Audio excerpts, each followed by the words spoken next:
Quiero que admiren mi silla porque fue un rollo encontrarla.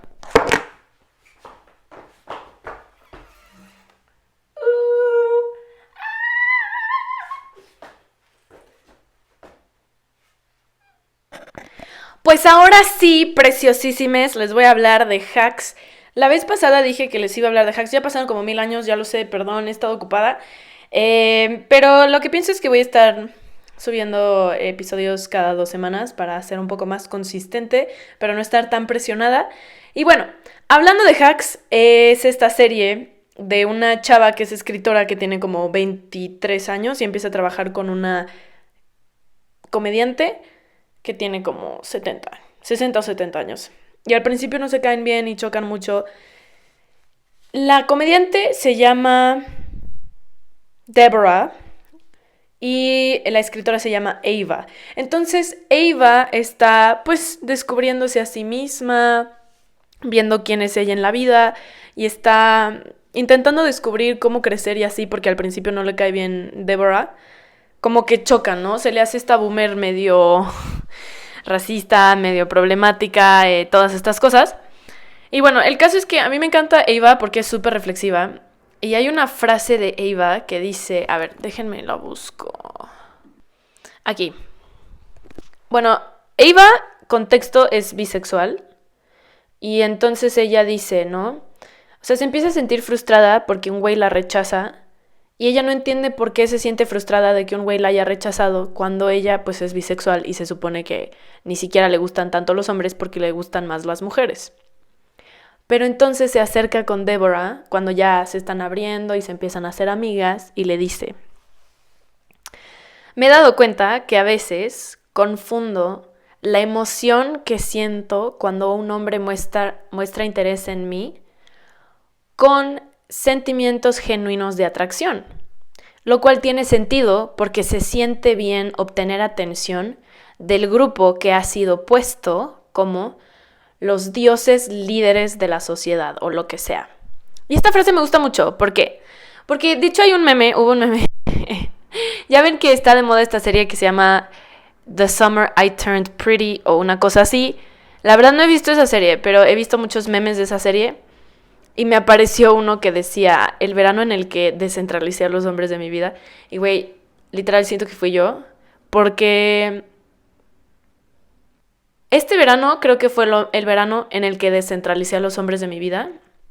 Porque creo que todos queremos como esa aceptación. Queremos sentirnos integrados independientemente de cualquier grupo social que sea. Pero pues obviamente, especialmente los hombres, ¿no?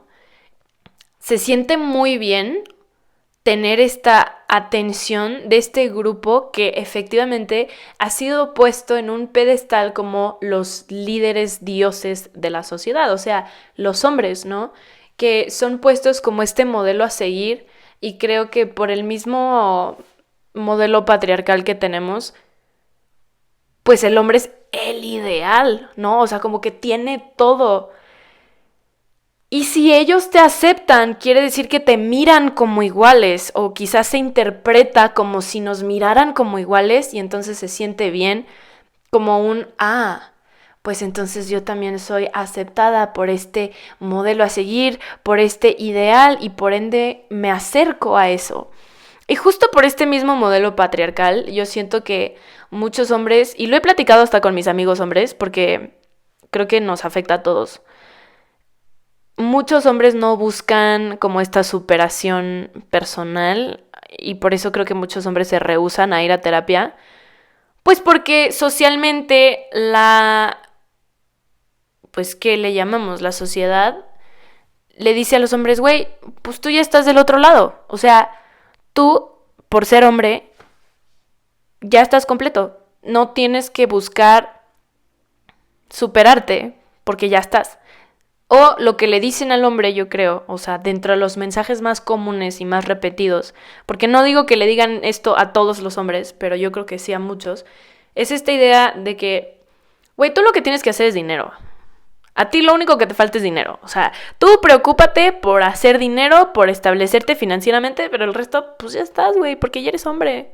Y por eso creo que hay mucho de esta cosa que se llama mansplaining, de muchos hombres que creen que a la mujer pueden llegar y explicarle conceptos básicos que tal vez ella ya sabe por ser simplemente adulta o ser una persona.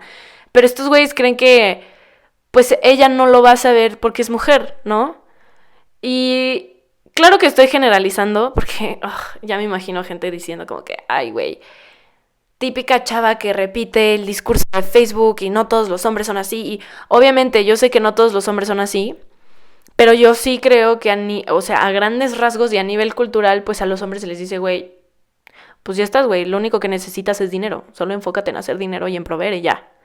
Y por eso muchos hombres, como lo decía hace rato, se rehúsan a ir a terapia o se rehúsan a trabajar problemas emocionales que puedan tener, problemas afectivos. Y entonces me quedé pensando, ¿no? Porque hay tantos hombres que se acercan a una mujer, muestran un interés, pero después se alejan. Yo creo que esto lo hacen muchas personas, o sea, no solo los hombres. Y yo creo que hay muchas razones, o sea, no creo que sea una sola razón.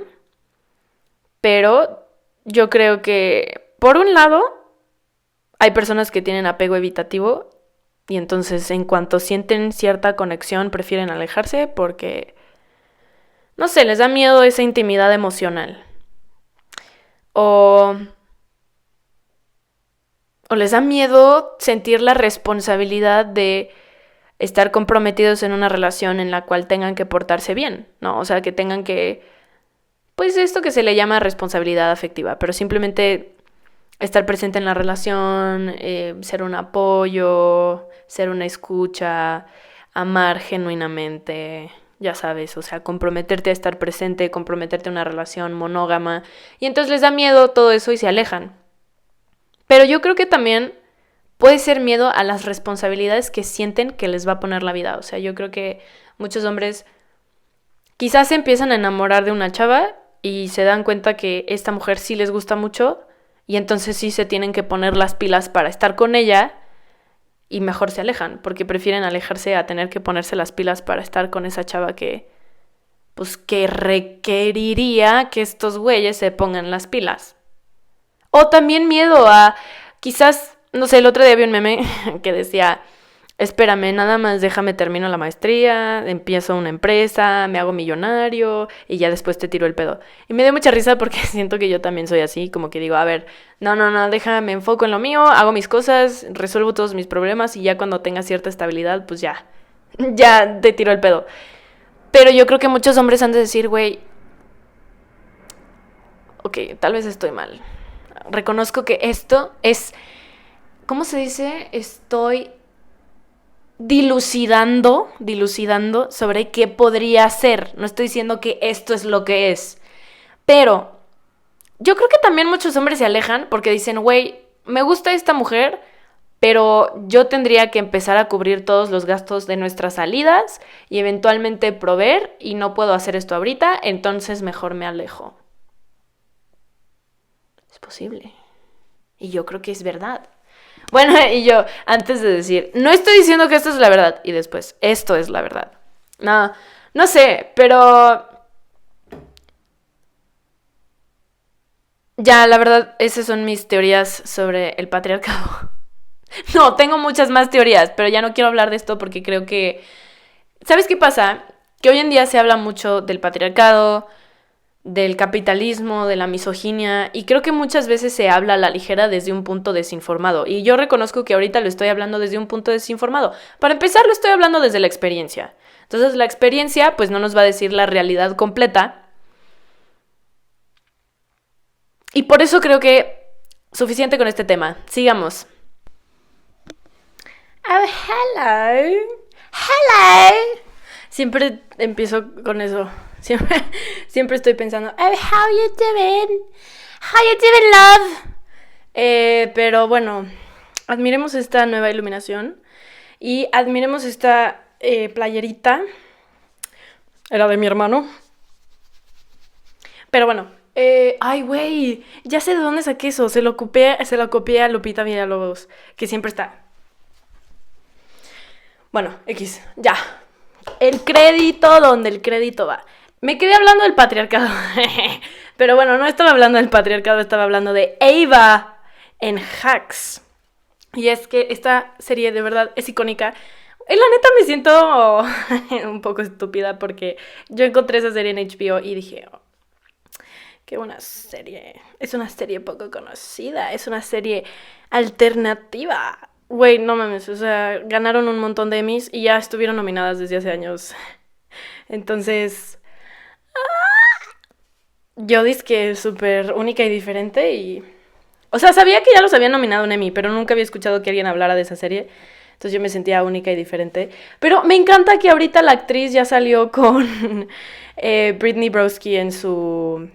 Creo que tiene un programa donde entrevista a famosos. Y salió esta actriz que le hace de Ava. Y sale gritando así de que... Dad, help. O una cosa así. Y luego cambia la voz y regresa. Es muy buena actriz. Pero bueno, lo que yo quería decir es... que otra cosa que me gusta mucho de Ava... Al principio Ava me desesperaba mucho. No voy a mentir. ¿Por qué? Porque era muy impulsiva, también autodestructiva, ¿no? O sea, se saboteaba a sí misma. Pero más que sabotearse a sí misma, creo que Ava, ¿cómo lo digo? Sin ser controversial, pero era como que muy estresante y muy irritante, pues porque estaba muy metida en su vida. O sea, muy metida en su propia... pues su propio ego, su propio... no sé, quizás sí, su propio ego, su propio enojo, su propia soberbia de pelearse con todo el mundo. Y pues al final del día lo que le enseña a Débora es, pues sí, a confiar en sus capacidades, pero no que se lo enseñe Débora como persona, sino el trabajar con Débora le enseña que no puedes pasarte la vida pendejeando a todo mundo, y menos cuando no eres una persona que está establecida. O sea, menos cuando tienes como 22 años. O 25, no sé cuántos tenía en ese momento.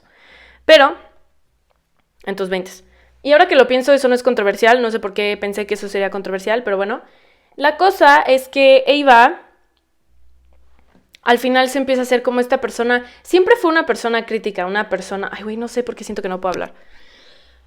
A ver, intentémoslo así. Ava siempre fue una persona impulsiva. Pero esos impulsos también venían de cierta crítica, o sea, de cierto pensamiento crítico y más allá. Porque obviamente cuando te quejas de la gente, pues estás en cierto nivel crítico de decir, es que esto no funciona por esto, esto y esto. Pero no has llegado como que al nivel crítico todavía más alto de decir, ok, pero no puedo resolver las cosas siendo impulsiva, no puedo resolver las cosas peleándome con todo mundo, tengo que tener una estrategia. Que al final, creo que en estas 3 primeras temporadas... ese es el punto de Ava, ¿no? Se desarrolla a llegar a ese nivel crítico de ser estratégica, de ser consciente, de ser como que, pues un poco más una serpiente, pero no en una serpiente en mal sentido, sino es una víbora rodeada de víboras. O sea, simplemente trabajar en la industria de Hollywood debe ser muy difícil. Entonces, pues ella se va abriendo camino y creo que te tienes que hacer una víbora. O sea, sí, creo que en ese nivel, en esas ligas, pues... te orillan a ser así y tienes que hacerlo porque si no te van a pisar, que es justo, sin spoilearles mucho, pero lo que le iba a pasar a Ava. Y este proceso de a lo mejor ser una víbora con los demás, pero no necesariamente como persona, no sabemos todavía, no hemos visto a Ava en su vida personal, pero sí ser más estratégica, más consciente de cómo el autosabotaje o simplemente protestar sin sin un trazo claro, pues te puede salir mal. Y algo de las cosas que Ava dijo, que a mí me parece, no sé, me pareció genial, es algo muy introspectivo, ¿no? Pero ella está platicando en un foro, le preguntan, oye, ¿qué consejo le puedes dar a los artistas emergentes que están persiguiendo esta carrera, que están queriendo, ¿cómo decirlo?, aspirantes, o sea, prácticamente le pregunta, para parafrasearlo y no decirlo, no citarlo, pero ella le pregunta, ¿qué consejo le puedes dar a los escritores aspirantes o aspirantes escritores? Y entonces al principio como que dice, no sé, o sea, todo se puede, ya sabes, el típico speech de no dejes de creer en ti porque lo vas a lograr y... todos llegamos ahí en algún punto, si yo pude, tú puedes. No, pero al final se interrumpe ella misma y le dice, ¿sabes qué? Te voy a dar un consejo. Y le dice, en pocas palabras porque no recuerdo todo, pero le dice, disfruta del proceso y disfruta de donde estás hoy. Y ahorita voy a volver a eso. ¿Por qué? Porque empecé a ver otra serie que se llama Too Much. Está en Netflix, está muy buena. ¡Ah, no ma! Y luego, de hecho, la actriz que sale en Too Much sale en Hacks. Y me parece que es una actriz con mucha energía. Y su personaje en Hacks está increíble porque es como que, ya sabes, todo delirante, energético, impulsivo. Y pues al final del día en Too Much también. Y por eso vi esa serie. O sea, porque sale la actriz de Hacks que me encantó. Y en esta serie, Too Much, la actriz principal se va a vivir a Londres, se va de Nueva York a Londres. Y entonces en Londres está persiguiendo su carrera, pero está perdida, se enamora de un güey que está medio, o sea, está medio, es que no lo quiero spoilear, pero ni pedo, lo voy a spoilear. Pues está medio teto, o sea, es un músico que pues obviamente quiere amor, quiere recibir amor, pero no se quiere comprometer, no tiene responsabilidad afectiva, usa a esta chava, no la respeta bien, no la trata bien. Entonces, para no hacerles el cuento largo, ella termina en una crisis hablando con una señora que es la esposa de su jefe y ella tendrá que unos 50, 60 años.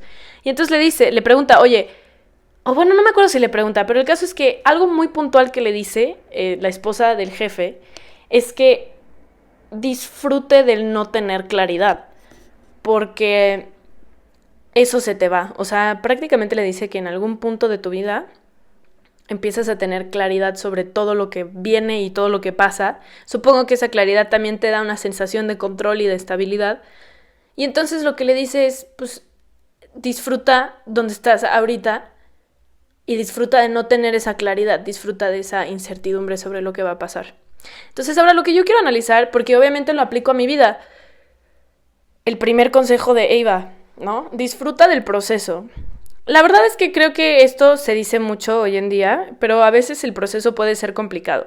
Porque mientras estás picando piedra, o te estás formando, o estás estudiando, pues empiezan retos que nunca en tu vida has vivido. Entonces, cuando tienes un reto que nunca te había pasado antes, sientes como si se te fuera a caer el piso, sientes como que no hay lugar a donde caminar y te quedas flotando y es muy frustrante sentir que no tienes piso ni dónde apoyarte. Pero, para agregarle a eso, quiero decir que sí es frustrante, pero creo que sí llega un punto en el que se puede disfrutar ese mismo proceso cuando empiezas a valorar las pequeñas victorias que te da el proceso. Por decir algo burdo, no sé, independizarte. Es súper difícil, ¿no? O sea, puede llegar a ser frustrante, porque te enfrentas a cosas que nunca antes habías tenido que hacer. Problemas que en retrospectiva son muy estúpidos, ¿eh? O sea, o parecen estúpidos, como por ejemplo, no sé, resolver cosas como de impuestos, resolver cosas como de presupuestos, de organizar tu dinero semanal o mensual, que al principio, o sea, bueno, donde estoy yo hoy parada, lo pienso y digo, ay, güey, ¿eso qué? Como que hay cosas peores en la vida, ¿no? Pero cuando lo estás haciendo por primera vez, se siente muy tedioso. Y es que hasta conscientemente puedes decir, ni está tan malo, todo en esta vida tiene solución. Pero la forma en la que se siente y cómo sientes que te está aplastando un problema que aparentemente parece inofensivo, son ese tipo de retos que te hacen sentir los procesos muy difíciles. Pero cuando lo terminas, es decir, cuando ya manejaste tus cuentas, dentro de este mismo ejemplo, cuando ya manejaste, ya te sabes de pe a pa las reglas del SAT, la página del SAT, las citas del SAT, se siente como una pequeña victoria. Porque dices, ¡ah! Ahora, ok, a lo mejor ese ejemplo está muy burdo, pero por dar otro ejemplo, cuando yo empecé, no sé, a trabajar, yo sigo en mi proceso, porque obviamente creo que en el proceso de una carrera profesional, o sea, es decir, ser escritor, o ser artista, o ser actor, Pues son carreras que duran años, hasta que por fin te sientas establecido. Y me atrevería a decir que es con todo, ¿eh? Me atrevería a decir que es hasta con las ingenierías, obviamente la medicina, o sea, yo creo que con la medicina muchísimos años, pero hasta, por ejemplo, contaduría, arquitectura, o sea, otro tipo de ramas, nada se construye en 5 años. Yo creo que en promedio cualquier carrera se establece en 10 años. Y por establecer me refiero a, bueno, ya arrancó, ya tiene cierto movimiento por sí mismo, no tienes tú que estarlo empujando para que haya movimiento. Entonces, hablando de perseguir una carrera escribiendo o perseguir una carrera actuando, pues tocas muchas puertas y te dicen muchos nos y tienes que acostumbrarte a recibir no, pero más que al no, tienes que acostumbrarte a que a veces ni te contestan.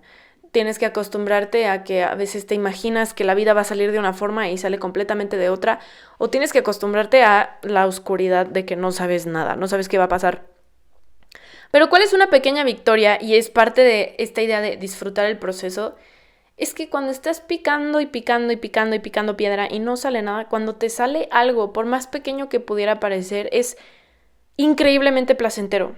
Por ejemplo, yo he publicado artículos en una revista y en un periódico, no muchos, solo 3, pero me acuerdo que la primera vez que me aceptaron mi primer artículo en una revista fue glorioso, porque para empezar, disfrutar el proceso de crear. El proceso de crear es muy largo, puede ser muy tedioso, pero tiene momentos en donde conectas y estás en la zona que es como si tú y lo que estás creando se vuelven uno mismo y están bailando en el ritmo perfecto. Entonces, por ejemplo, en el momento de escribir, creo que escribir es tedioso. Pero yo lo hago porque aunque me parezca tedioso, tengo esta necesidad y este impulso de organizar mis ideas, ponerlas afuera y decirle a la gente, ¿no? Güey, es que tenemos que considerar esto, un poco como Chicken Little frustrado porque se va a caer el cielo. Así digo, güey, es que tienen que saber esto, tienen que escucharlo.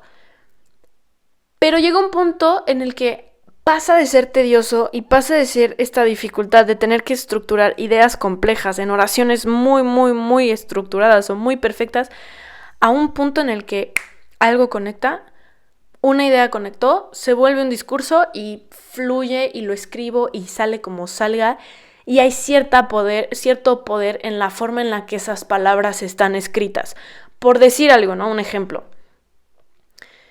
El otro día estaba analizando, porque, bueno, no sé si sepan, pero tengo un newsletter en esta plataforma que se llama Substack, donde escribo sobre cine y analizo películas. Estoy como FlickPOV. Y bueno, el caso es que yo estaba analizando esta película que se llama The Nightingale. Güey, ya sé que estoy hablando un chingo diciendo cosas en inglés. O sea, ya sé, perdón. Pero bueno, se llama The Nightingale. Es del 2008. No, del 2018. De la directora que hizo Babadook. Es una directora australiana. Y esta película está muy fuerte porque es una película donde critica el colonialismo británico en Australia.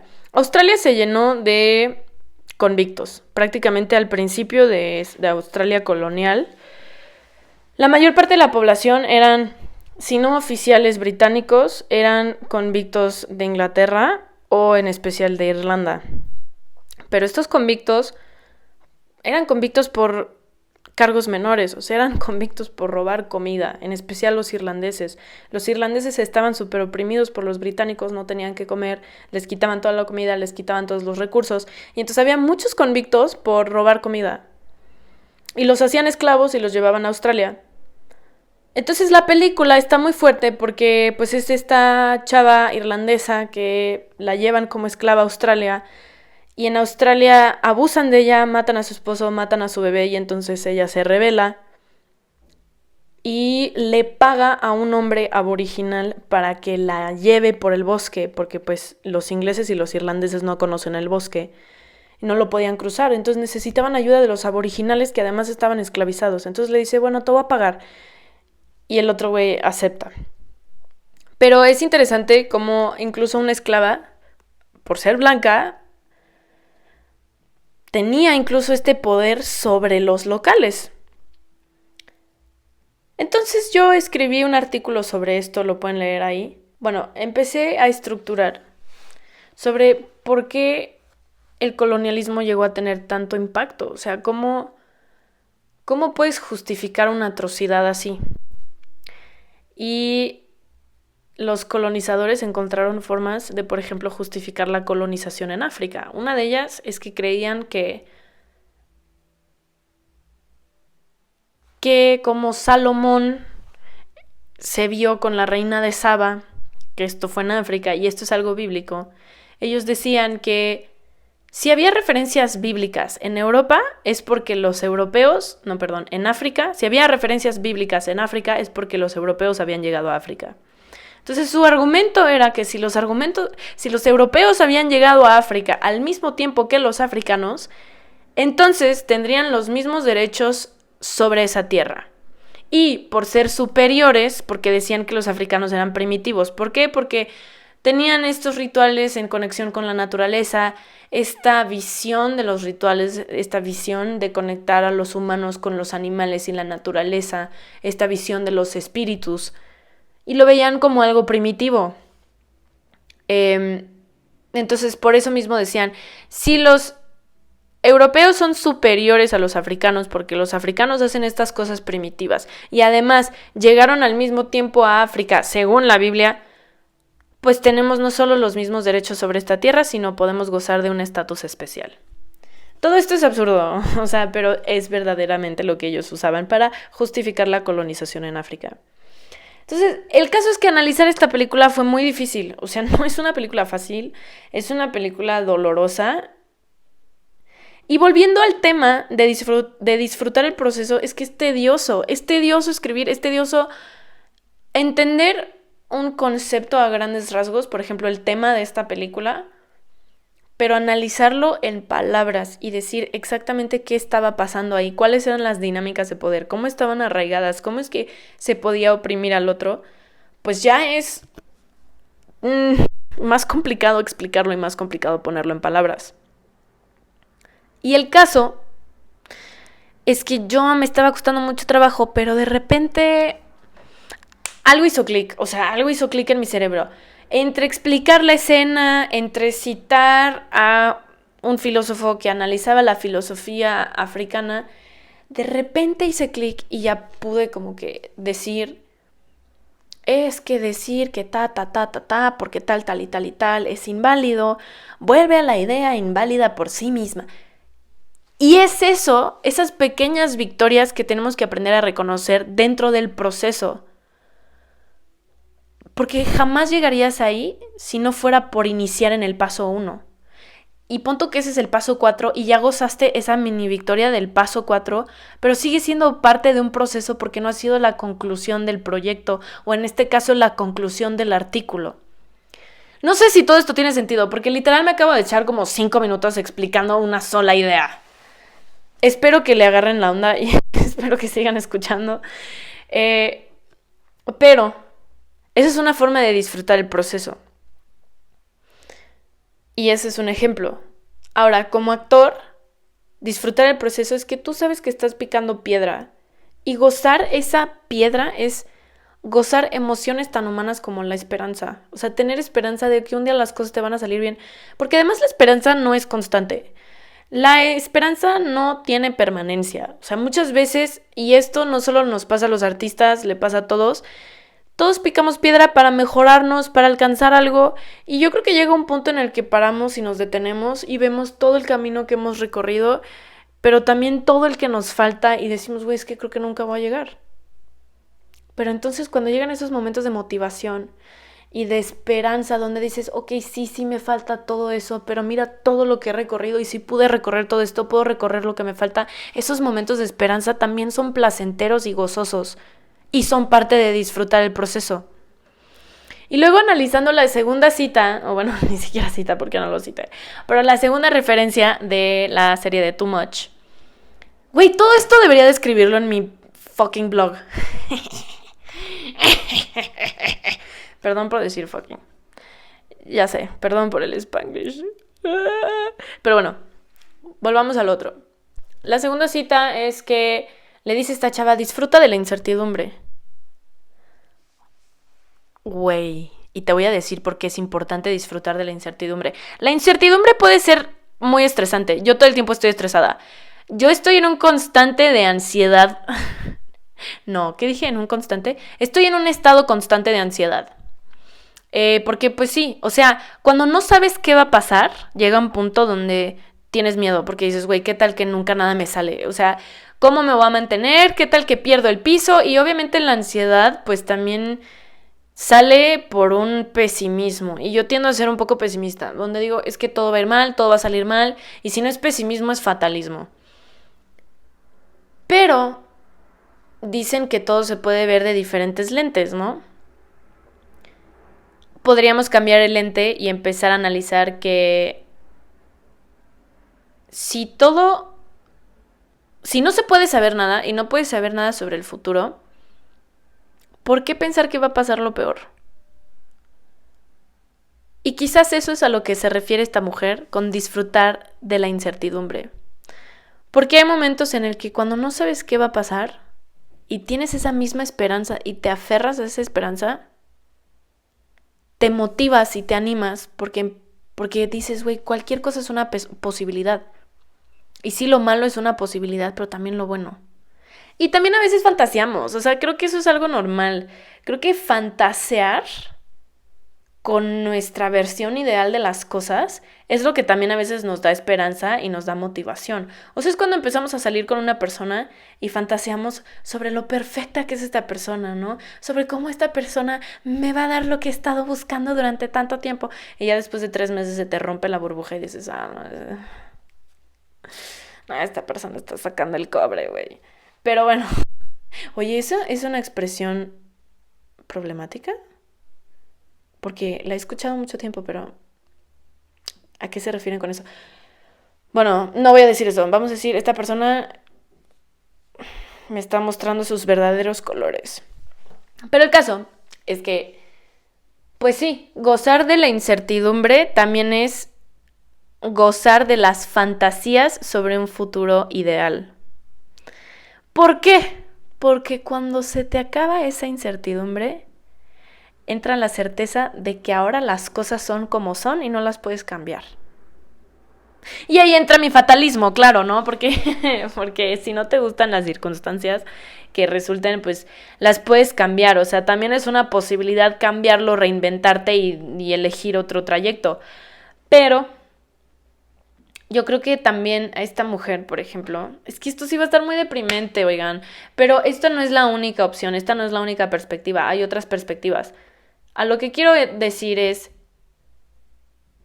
suponte que ya tienes certeza de tu vida, tienes 50 años y las cosas no salieron como querías, ¿no? Te divorciaste, no hiciste el dinero que querías, tienes una mala relación con tus hijos, la vida ha resultado deprimente y ya no puedes fantasear sobre un futuro porque ya no hay un futuro, ya el futuro se ha vuelto el presente.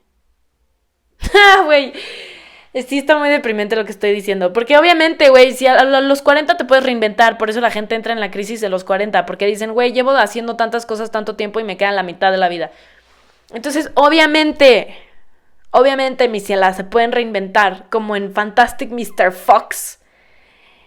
Mr. Fox entra en crisis porque a los 40 lleva haciendo lo mismo y no está donde él quiere y siente que se va a morir. Pero al mismo tiempo le queda toda una vida por delante y busca reinventarse. Digo, no le sale, pero eso es otro cantar. El caso es que yo creo que esta mujer, específicamente en la serie de Too Much, pues se divorcia. No se divorcia. Se cansa de su esposo porque su esposo lo empieza a desesperar. No nos dan mucha información, pero sabemos que tanto ella como su esposo no tienen una buena relación con sus hijas. Sus hijas son mala onda, se pasaron con el personaje secundario. Sabemos que eran groseras, que había muchos problemas, que estaban ignoradas por ellos, lo que habla de una familia disfuncional. Entonces, por eso le dice, disfruta la incertidumbre, güey, porque cuando tienes certeza, lo que ves no lo puedes cambiar. Y los resultados no fueron como lo que fantaseabas, sino lo contrario. Insatisfactorios, o tristes, o deprimentes, o decepcionantes. Es que es eso le está diciendo, güey. Disfruta de la incertidumbre porque qué tal que la certeza te decepciona y no lo puedes cambiar porque los hechos son hechos.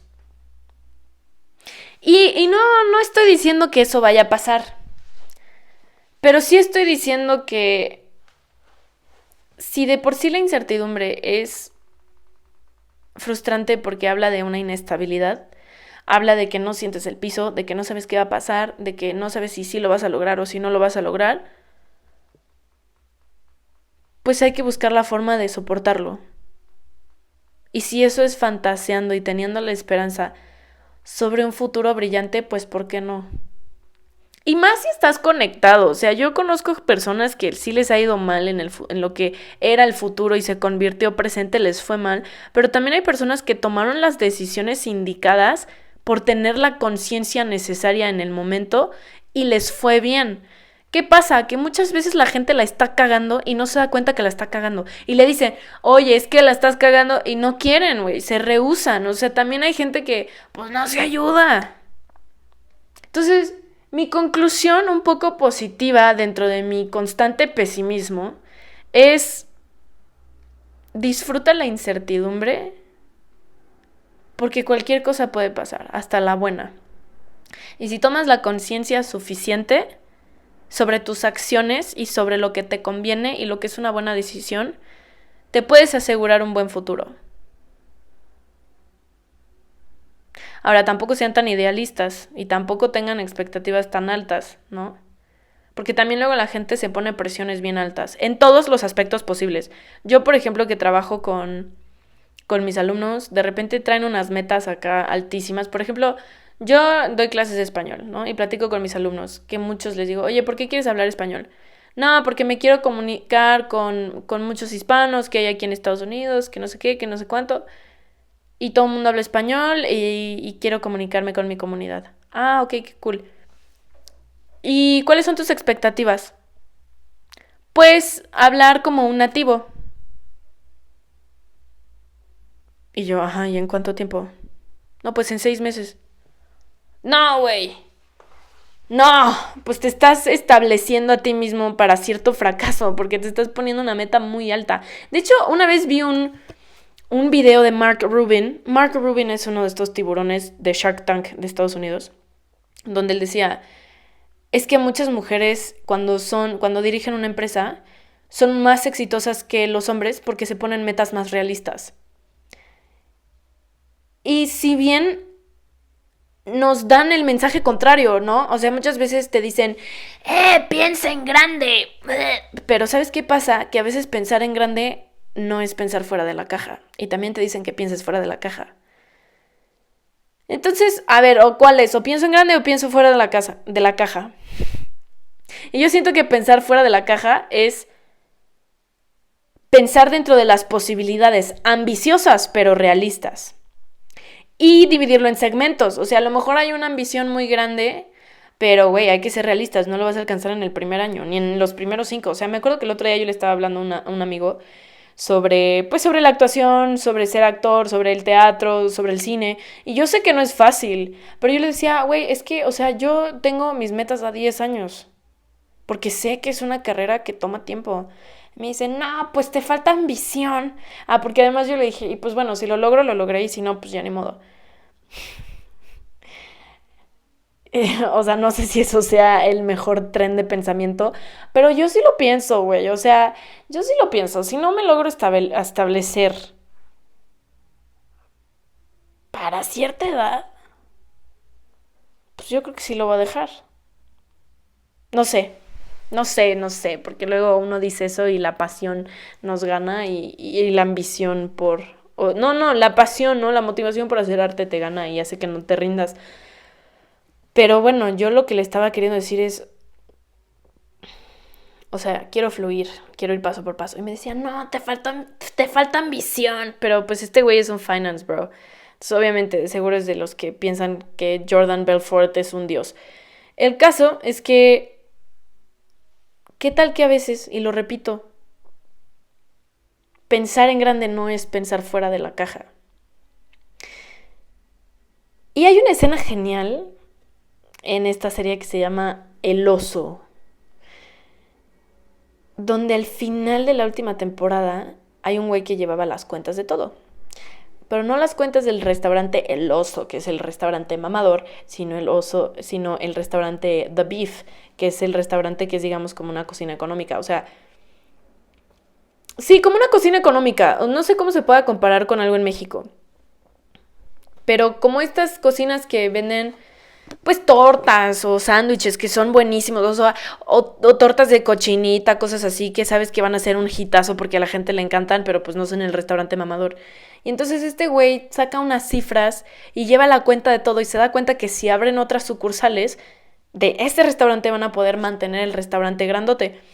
Y entonces un como asesor financiero le dice a Ibra, que es el que llevaba todos esos registros, le dice, güey, es que siempre dicen piensa en grande, pero tú por pensar en pequeño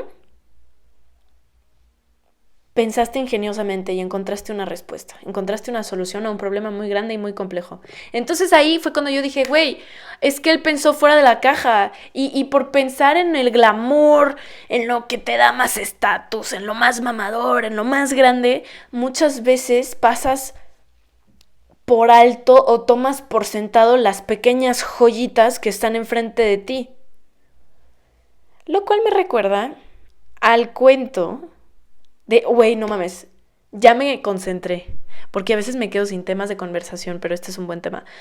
Lo cual me recuerda al cuento de Historia de los dos que soñaron de Jorge Luis Borges, que, güey, está buenísimo ese cuento. El caso es que es un güey que es del Cairo, y creo que se llama Mohamed el Magrebí. Y entonces él tiene un sueño. Sueña de que en Isfahán, en Persia, él va a encontrar su fortuna. Porque su papá era rico, pero después perdió el dinero, pero escondió un tesoro en algún lado. Y entonces él sueña, un día tiene un sueño, y le dice el sueño, si tú te vas a Isfahán, en Persia, vas a encontrar tu tesoro. Y como este güey era súper pobre, pues emprende el vuelo. O sea, lo único que le quedaba es la casa que le heredó su papá. Entonces él emprende el viaje, llega a Isfahán, pero en Isfahán lo confunden con unos bandidos que entraron a robar a una casa y que hicieron un desastre en una mezquita. Y entonces lo arrestan, digamos. Y una vez que lo arrestan, lo llevan con un juez. Y el juez le dice, güey, ¿qué estás haciendo aquí? O sea, ¿por qué no eres bandido? ¿Qué pedo? Y le dice, no, mi nombre es Mohamed el Magrebí, yo soy del Cairo, vine buscando el tesoro de no sé qué. Y entonces el juez le dice, no, pues, ¿cómo? ¿Qué hombre tan desatinado? Creo que le dice eso. Y el caso es que al final le dice, yo una vez tuve el mismo sueño. Pero yo soñé que el tesoro se encontraba en un cofre abajo de una higuera. Y entonces Mohamed se queda de que, güey, esa higuera y esa casa que tú estás describiendo son mi casa. Es la casa que me heredó mi papá. Y entonces le dice el juez, pues ya, vete, o sea, ya. No te voy a juzgar, no te voy a meter a la cárcel porque sé que no eres un bandido, pero no eres de Isfahán, entonces vete, porfa, regrésate al Cairo. Regresa a El Cairo, busca en la higuera y encuentra el tesoro. Entonces, ¿cuál es la moraleja de este cuento? Que a veces por estarnos fijando en el otro lado, en lo más grande, en lo más complicado, en lo que el pasto siempre será más verde del otro lado, no observamos ni valoramos esos tesoros que han estado todo el tiempo ahí, que siempre han estado frente a nosotros. Que claro, también podríamos argumentar que Mohamed no hubiera encontrado el tesoro si no hubiera emprendido esta aventura a Isfahán. Y también podemos hablar de toda la riqueza y todo el crecimiento que encontramos dentro de una aventura. Pero gracias por una vez más escuchar mi podcast. Los amo. Espero que les gusten mis reflexiones. Y espero que me estén escuchando mientras cocinan, o mientras se pintan, o mientras limpian, o mientras se bañan. ¡Besitos!